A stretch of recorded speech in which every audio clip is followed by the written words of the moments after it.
channel Ngulik Horor.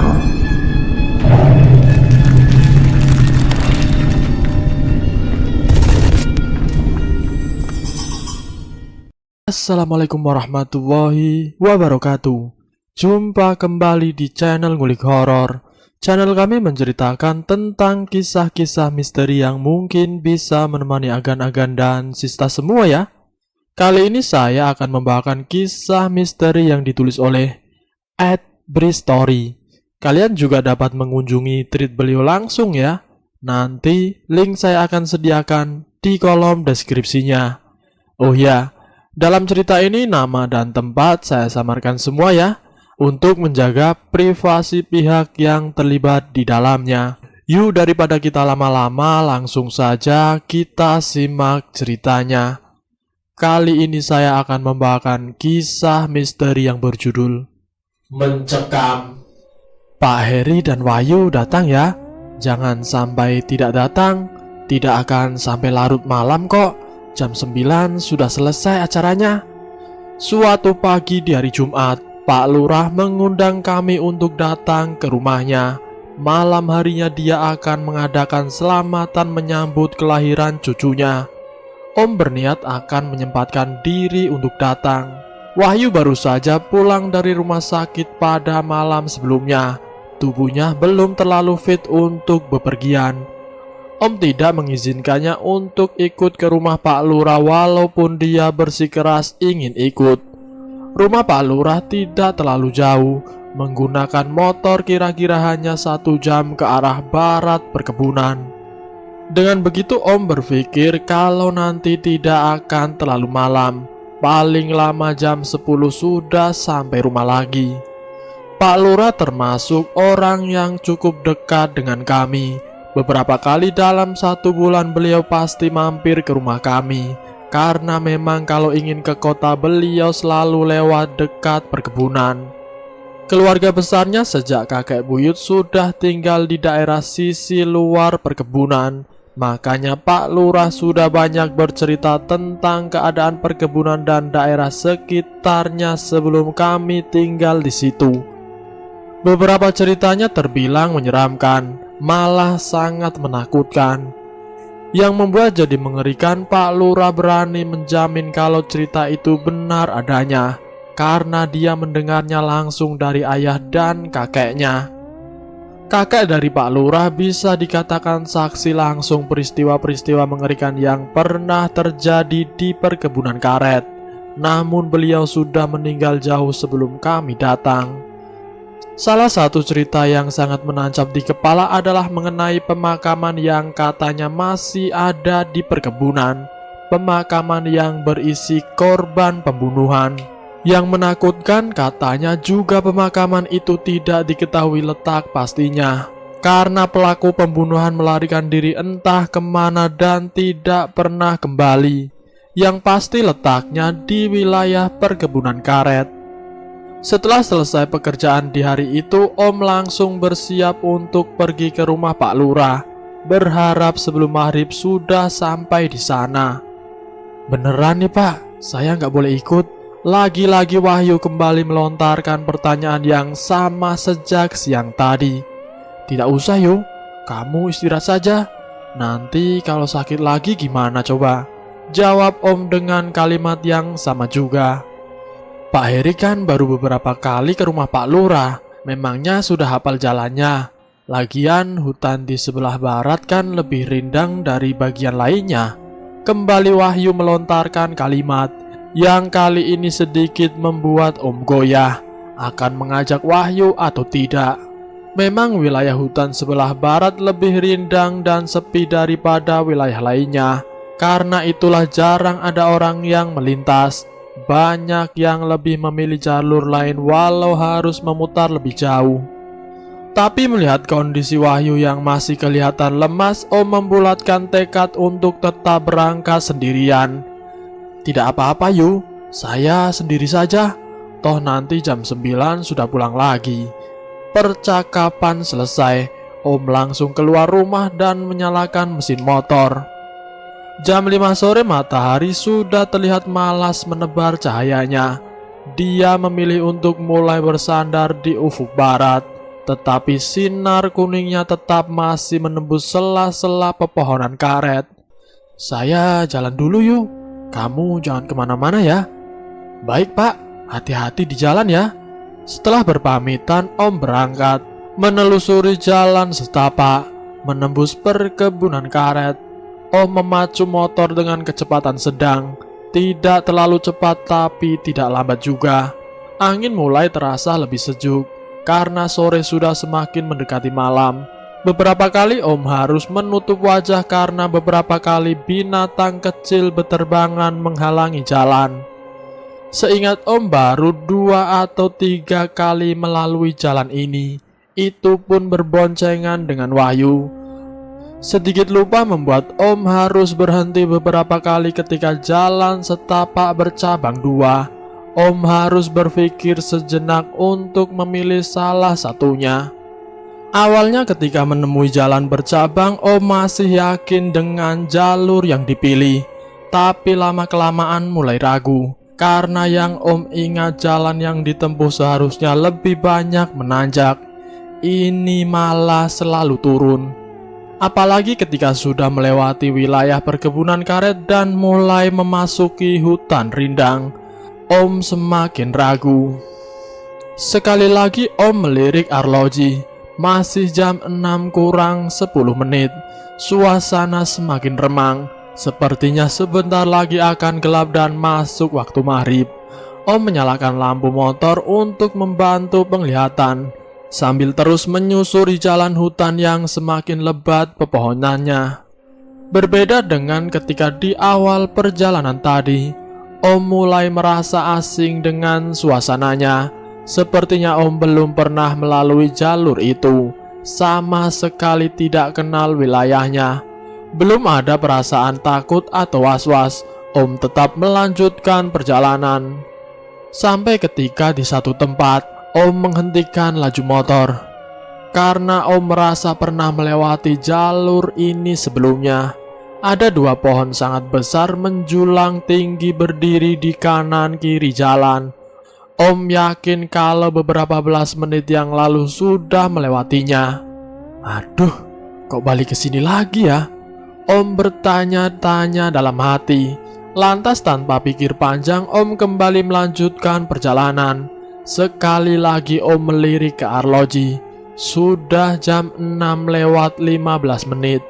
Tidak jauh dari tempat 2 pohon besar itu, Om menemui jalan yang bercabang lagi. Sebelumnya ketika melewati jalan yang sama, Om memilih jalan ke arah kanan. Untuk yang kedua kali Om memilih jalur yang ke kiri, dengan harapan tidak akan kembali ke tempat yang sama. Ternyata Om salah. Kira-kira 15 menit kemudian Om kembali ke titik yang sama. Jalan setapak yang di kanan kirinya ada pohon besar dan rindang tadi. Perasaan mulai tidak enak. Sekali lagi Om menghentikan laju motor tepat di bawah 2 pohon besar itu. Semakin bingung pada saat kesekian kalinya Om melirik ke jam tangan lagi. Om sangat kaget karena jarum jam belum beranjak dari pukul 6 lewat 15 menit. Waktu tidak berubah dari terakhir kali Om melihat arloji. Padahal jarum jam terus berputar normal, tidak mati. Mulai terucap kalimat-kalimat doa di dalam hati. Om sadar kalau ada yang tidak beres. Suasana sekeliling sudah semakin gelap total. Hanya lampu motor yang menyinari sekitar. Sekali lagi Om melanjutkan perjalanan melewati jalur yang sama. Kali ini memacu motor dengan lebih cepat. Dan untuk ketiga kalinya Om kembali ke titik yang sama. Yang lebih mengherankan lagi, ternyata jarum jam belum juga beranjak dari pukul 6 lebih 15 menit. Lemas, Om kembali menghentikan motor tepat di bawah 2 pohon besar itu. Kembali Om membaca doa, kalimat permohonan kepadanya supaya diberikan keselamatan dan kemudahan dalam perjalanan. Pada kali ketiga melewati jalur yang sama, Om melihat sesuatu yang membuat Om harus menginjak pedal rem dalam-dalam. Setelah berhenti, Om mengarahkan lampu motor ke tempat sesuatu yang menarik perhatian itu. Di sebelah kiri jalan setapak, Om melihat ada sosok manusia sedang berdiri diam menghadap jalan. Posisi Om di sebelah kanan sosok itu. Jarak kami hanya beberapa meter, cukup dekat. Sosok berwujud laki-laki itu menggunakan pakaian serba hitam, menggunakan caping di kepalanya. Tangan kanannya menggenggam tongkat setinggi pinggang. Dia hanya berdiri, tidak bergerak sama sekali, menatap ke depan arah gelapnya hutan. Tapi entah kenapa tidak ada rasa takut sedikit pun yang muncul ketika Om sudah melihat benar-benar sosok itu. Om malah berniat untuk mendekat dan bertanya tentang arah jalan yang benar menuju rumah Pak Lurah. Perlahan Om maju mendekat, sampai akhirnya benar-benar sudah berada tepat di depan sosok itu. "Maaf Pak, jalan ke rumah Pak Lurah ke arah mana ya? Masih jauh tidak ya Pak?" tanya Om kepada orang itu. Kebetulan di depan kami ada jalan bercabang dua. Jalan cabang yang sebelumnya sudah Om lalui 3 kali. Sosok itu hanya diam berdiri. Om tidak berhasil melihat wajahnya dengan jelas karena gelapnya situasi. Sampai akhirnya beliau bersuara juga. "Ke kiri, sesudah itu ke kanan." Dengan suara datar dia memberi petunjuk jalan. "Terima kasih Pak. Bapak mau kemana? Ikut saya saja Pak." Bapak itu hanya menggelengkan kepalanya. "Baik Pak, saya jalan dulu ya. Terima kasih Pak." Lalu Om melanjutkan perjalanannya. Om mengikuti petunjuk yang diberikan sosok itu. Sekali lagi melirik jam tangan, masih di pukul 6:15 menit. Belum beranjak juga. Kira-kira beberapa belas menit setelah melewati jalan cabang yang kedua, barulah Om memasuki jalan setapak yang mulai melebar. Lalu mulai melihat ada beberapa rumah di kanan kiri. Saat itulah baru bisa mengenali tempat itu. Om akhirnya mulai memasuki wilayah desa di mana Pak Lurah tinggal. Lega rasanya. Beberapa menit kemudian Om sampai di rumah Pak Lurah, memasuki halamannya dan memarkirkan motor. Om melirik ke jam tangan. Jarumnya sudah mulai meninggalkan pukul 6:15 menit. Aneh sekali. "Pak Heri, masuk Pak, masuk. Kok awal sekali? Kan acaranya setelah Isya." Pak Lurah menyambut dengan ramah di depan rumah dengan senyum lebarnya. "Iya Pak, sengaja supaya belum gelap lewat hutan tadi."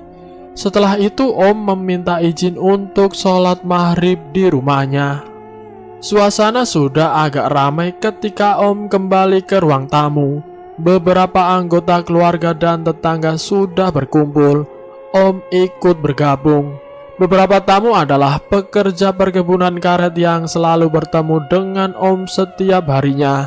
Lalu kami berbincang sambil menunggu waktu Isya. Dalam perbincangan itu sesekali Om masih memikirkan kejadian yang Om alami dalam perjalanan tadi. Kejadian yang aneh. Tetapi ya sudahlah, Om masih bersyukur karena bisa sampai tujuan tanpa kekurangan suatu apapun. "Pak Heri sudah berapa lama bekerja di perkebunan karet itu?"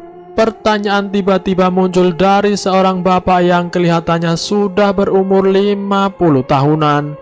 Ketika Om sedang duduk sendirian di teras rumah mencari udara segar.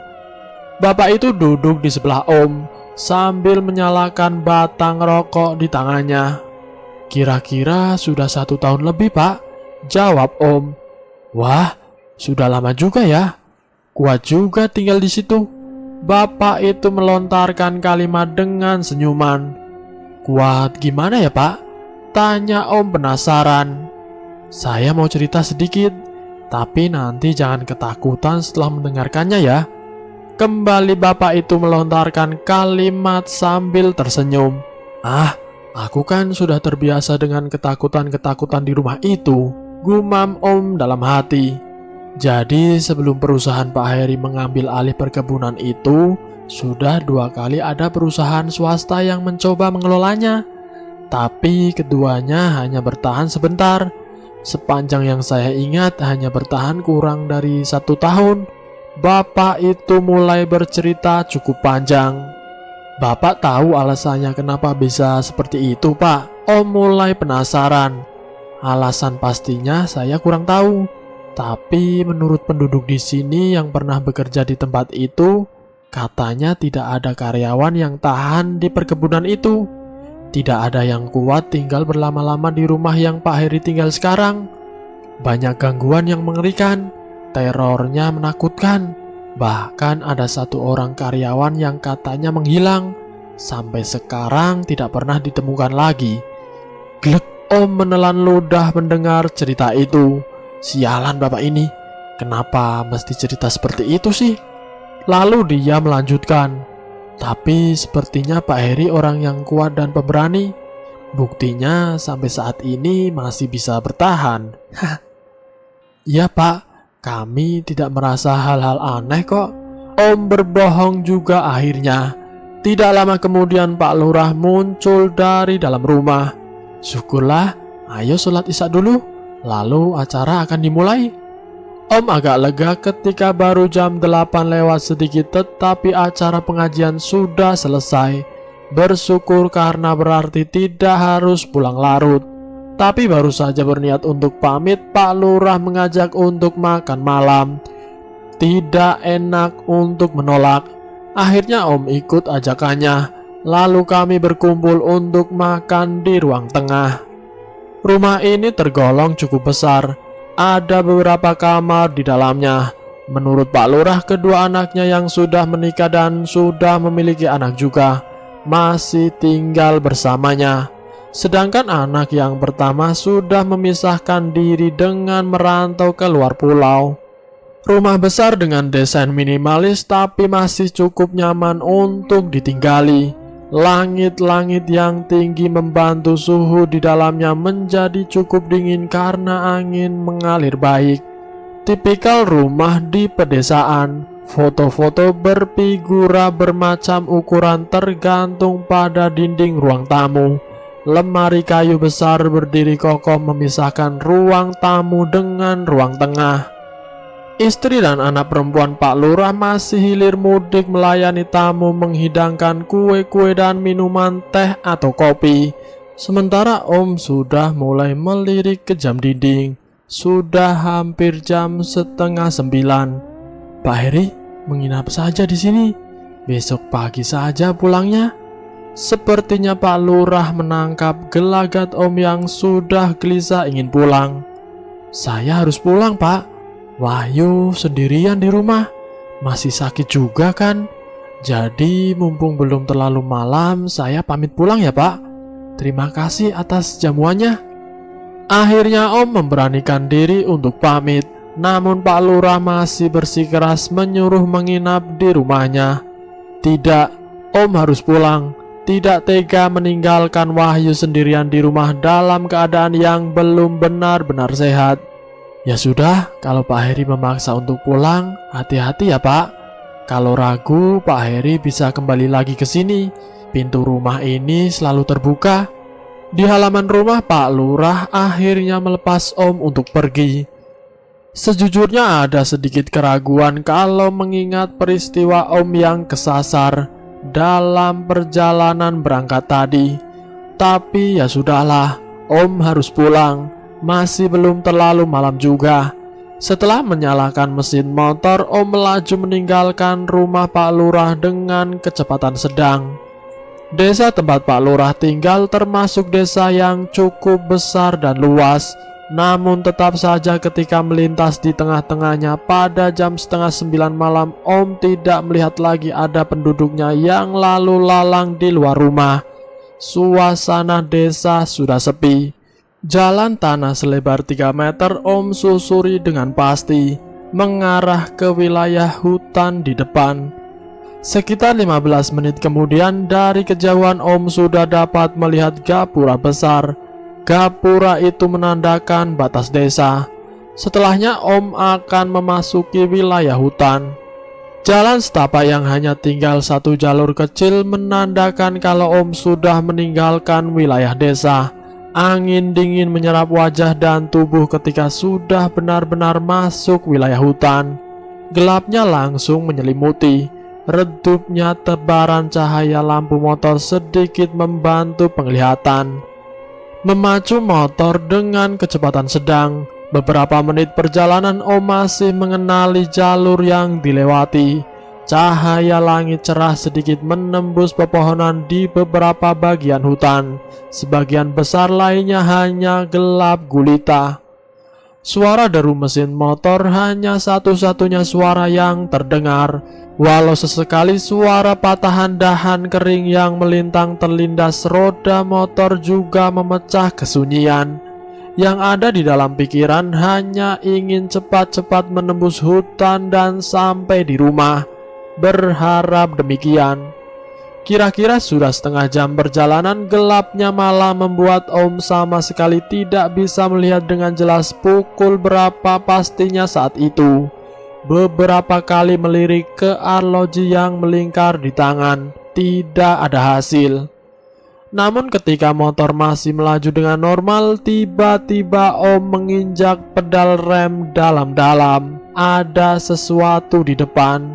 Sesuatu yang cukup membuat Om jadi terheran-heran. Om melihat ada jembatan kayu. Ya, jembatan kayu. Aneh karena baru kali ini melihat ada jembatan kayu di hutan ini. Waktu ketika berangkat tadi pun Om tidak melihatnya. Om sama sekali tidak mengenalinya. Jembatan kayu yang tidak terlalu besar, bagian bawahnya tersusun dari papan yang berbaris membentuk pijakan. Lebarnya kira-kira cukup untuk 2 motor melintas bersamaan. Om belum mengetahui apa yang berada di bawahnya. Apakah sungai kecil atau hanya cekungan tanah, Om belum tahu. Masih duduk di atas motor, Om berpikir keras untuk memilih. Apakah harus berputar balik kembali ke awal atau Om nekat melanjutkan perjalanan melewati jembatan. Pandangan Om lemparkan jauh ke wilayah seberang jembatan, tapi sama sekali tidak bisa melihat apa-apa. Hanya gelap gulita. Entah apa yang ada di pikiran. Akhirnya Om memutuskan untuk melewati jembatan itu. Mungkin juga karena ingin cepat-cepat sampai di rumah. Motor melaju pelan mendekati jembatan, hingga akhirnya Om sudah tepat berada di atasnya. Jembatan kayu ini sudah kelihatan tua. Kayu-kayu penunjangannya sudah tertutup lumut di beberapa bagian, membuat roda motor menjadi sedikit licin ketika melintasinya.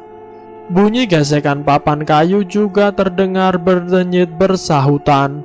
Om berharap jembatan ini masih kuat untuk dilintasi. Hanya beberapa belas detik kemudian, akhirnya Om sukses melewati jembatan itu. Sama seperti sisi sebelumnya, sisi wilayah hutan setelah jembatan pun keadaannya gelap gulita dan tidak terdengar suara apapun. Tidak ada suara binatang malam, tidak ada suara hembusan angin, tidak ada suara dahan ranting pohon yang saling beradu. Sangat hening sekali. Namun Om tetap terus melaju memacu motor. Kali ini dengan kecepatan agak tinggi. Tapi beberapa puluh meter setelah jembatan sesuatu terjadi. Mesin motor tiba-tiba mati. Ya Allah, Om menyebut namanya di dalam hati, mengeluhkan keadaan yang baru saja terjadi. Mesin motor mati tepat di tengah-tengah gelapnya hutan sendirian. Turun dari motor, Om berjongkok untuk mencoba mencari tahu penyebab matinya mesin. Gelapnya suasana membuat Om kesusahan untuk melakukannya. Memeriksa tangki bensin penuh, membersihkan busi sudah, motor tetap tidak mau menyala. Om tidak tahu lagi harus berbuat apa. Ada yang aneh. Om baru tersadar ketika mata sudah terbiasa melihat dalam gelap. Ketika mengarahkan pandangan ke kanan ke tempat di mana jembatan kayu tadi berada, ternyata Om tidak melihat apa-apa. Jembatan itu sudah tidak ada di tempatnya. Padahal Om sangat yakin jarak jembatan dengan tempat Om saat itu tidak terlalu jauh, hanya sekitar belasan meter.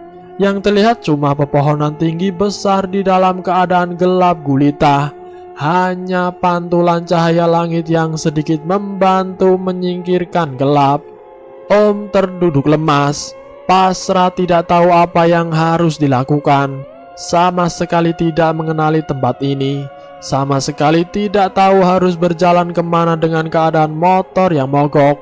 Mencekamnya situasi menjadi semakin sempurna, karena tiba-tiba langit yang tadinya cerah menjadi gelap tertutup awan.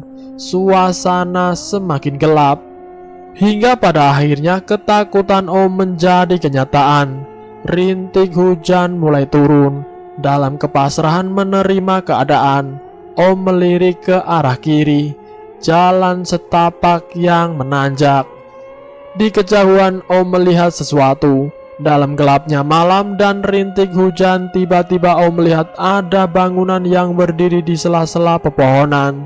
Jaraknya tidak terlalu jauh, mungkin hanya beberapa puluh meter dari tempat Om saat itu. Tidak ada pilihan lain, Om harus menuju ke sana untuk berteduh. Karena hujan sudah berubah dari rintik-rintik menjadi semakin deras, Om mendorong motor menuntunnya ke bangunan itu. Bangunan tua berbentuk rumah, berdinding dan beratapkan kayu.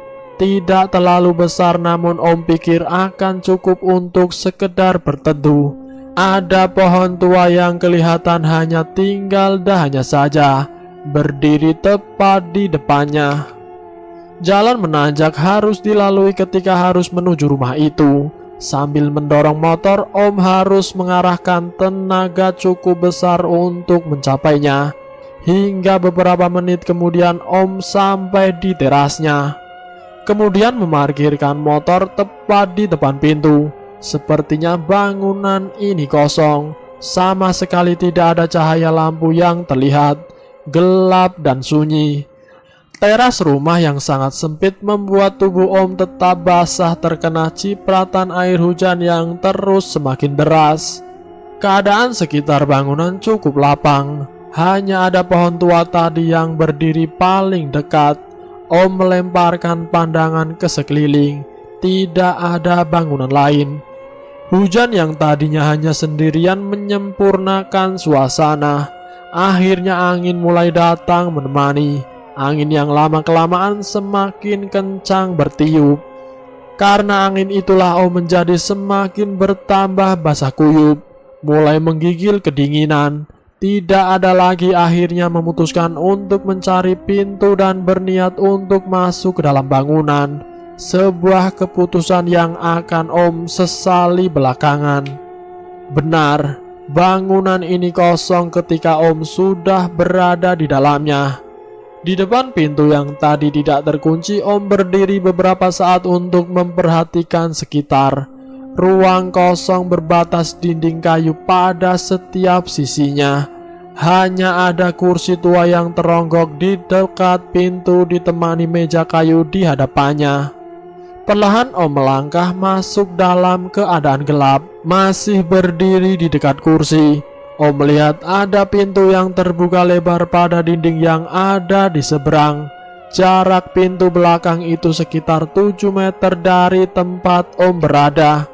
Di balik pintu itu hanya ada ruangan yang sangat gelap. Pandangan Om tidak sanggup menangkap apa-apa. Jadi Om memutuskan untuk duduk di kursi. Positifnya tubuh menjadi tidak kehujanan. Tidak air hujan sedikit pun yang masuk ke dalam bangunan. Pintu depan rumah Om biarkan tetap terbuka. Cukup lama Om duduk diam di dalam gelap, sementara hujan di luar terus turun dengan derasnya, disertai angin kencang bertiup memperkeruh suasana. Hingga akhirnya teror dimulai. Pintu kayu yang tadinya terbuka tiba-tiba tertutup dengan keras, seperti dibanting. Om terhenyak kaget. Pandangan menjadi semakin tertutup, gelap gulita. Mata tertutup atau mata terbuka yang Om lihat sama saja, hanya hitam pekat. Om semakin ketakutan. Bait-bait doa terus terucap di dalam hati.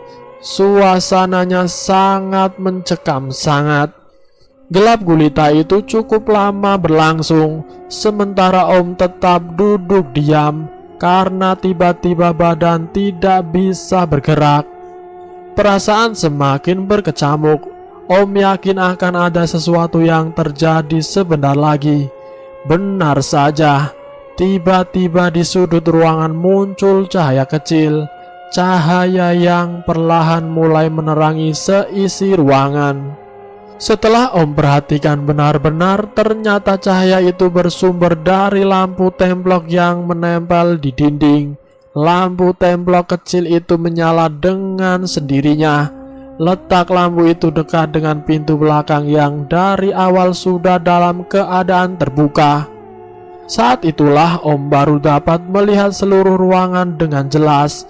Ruangan bangunan yang banyak bagiannya sudah tertutup lumut tebal. Om semakin ketakutan.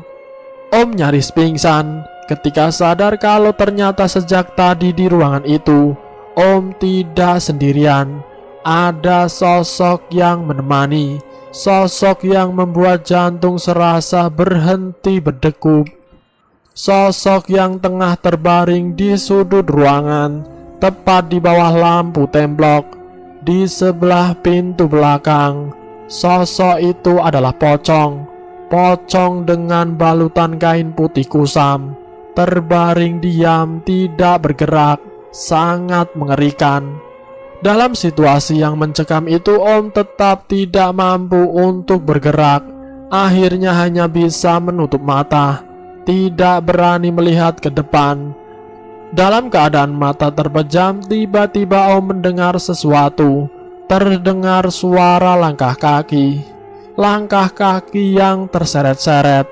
Langkah kaki yang berasal dari ruangan belakang. Langkah kaki yang semakin lama semakin mendekat. Sepertinya ada sosok lain lagi yang juga sedang berada di dalam ruangan. Penasaran perlahan Om membuka mata. Dan benar saja, ternyata ada sosok satu lagi yang sedang berjalan mendekat, berjalan gontai dengan langkah kaki yang terseret-seret. Darah melumuri tubuhnya, mengucur dari leher yang putus tanpa kepala. Ya, sosok yang sedang berjalan gontai mendekat ke tempat Om duduk itu tanpa kepala. Om sangat panik. Tidak bisa bernapas, sesak dada ini. Ketika jarak kami hanya tinggal beberapa sentimeter, Om tidak ingat apa-apa lagi. Om tidak sadarkan diri. Pak Heri, bangun Pak. Om mendengar suara Wahyu, membangunkan Om dari tidur panjang. Ketika sudah benar-benar sadar, ternyata Om berada di dalam gubuk kecil yang letaknya masih di wilayah hutan, belum masuk perkebunan karet. Wahyu memutuskan untuk mulai mencari Om ke rumah Pak Lurah, karena sampai pagi menjelang Om belum pulang juga. Bersama Pak Lurah dan pekerja perkebunan, Wahyu menyisiri seluruh bagian hutan. Hingga pada akhirnya mereka melihat motor Om terparkir di depan gubuk tua di tengah hutan. Lalu menemukan Om di dalam gubuk dalam keadaan tidak sadarkan diri. Sungguh malam yang mencekam. Dan selesai. Itulah kisah misteri yang berjudul Mencekam. Semoga cerita ini bisa menjadi pengalaman buat kita semua. Alangkah baiknya kalau kita hendak bepergian, sebaiknya kita berdoa terlebih dahulu, meminta kepadanya agar kita selalu diberi kemudahan dalam menghadapi situasi apapun. Terima kasih sudah mampir di channel kami. Jika kalian tertarik dengan video kami, silahkan tekan tombol like, share, dan komen. Tekan subscribe untuk mengikuti video kami selanjutnya. Wassalamualaikum warahmatullahi wabarakatuh.